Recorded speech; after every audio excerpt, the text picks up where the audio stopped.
Hi friends, అందరికీ నమస్కారం. Welcome to MD media. ఇప్పుడే అందిన వార్త. పెన్షనర్లకు ముఖ్య గమనిక, ఇకపై ఈ రూల్ వర్తిస్తుంది. ఆంధ్రప్రదేశ్ ప్రభుత్వం పింఛన్ల పంపిణీని ప్రతిష్టాత్మకంగా తీసుకుంది. ప్రతి నెల 1వ తేదీని తెల్లవారుజాము నుంచే పింఛన్ల పంపిణీ చేస్తుంది.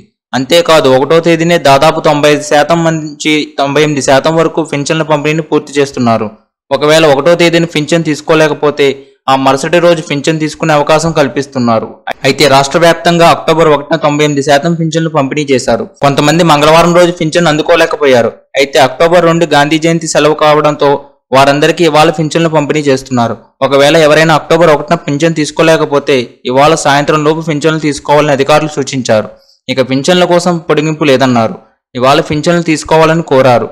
అంతేకాదు 2 రోజులు పింఛన్ల పంపిణీ చేస్తారనే ధీమా కూడా వద్దని, ఎవరైనా అత్యవసరం అనివార్య కారణాల వల్ల పింఛన్ తీసుకోలేకపోతారని, అలాంటి వారి కోసమే ఈ నిర్ణయం అంటున్నారు. ఈ విషయాన్ని అర్థం చేసుకుని ప్రతి నెల 1వ తేదీనే పింఛన్ తీసుకోవాలని కోరుతున్నారు. మరోవైపు ప్రభుత్వం మరో కీలక నిర్ణయం తీసుకుంది. ప్రతి నెల పింఛన్ పంపిణీ 1, 2వ తేదీల్లో ఉంటుంది.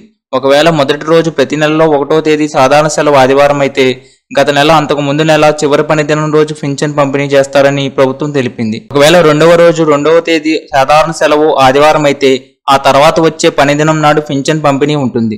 అందుకే అక్టోబర్ 2న గాంధీ జయంతి సెలవు దినం కావడంతో ఆ తర్వాత రోజు అక్టోబర్ 3న పింఛన్లు పంపిణీ చేస్తున్నారు. అంతేకాదు ఇటీవల వర్షాలు, వరదల కారణంగా కొందరు లబ్ధిదారులు సెప్టెంబర్ నెలలో పింఛన్ అందుకోలేకపోయారు. వారిని 2 నెలలు కలిపి పింఛన్ డబ్బులను పంపిణీ చేశారు.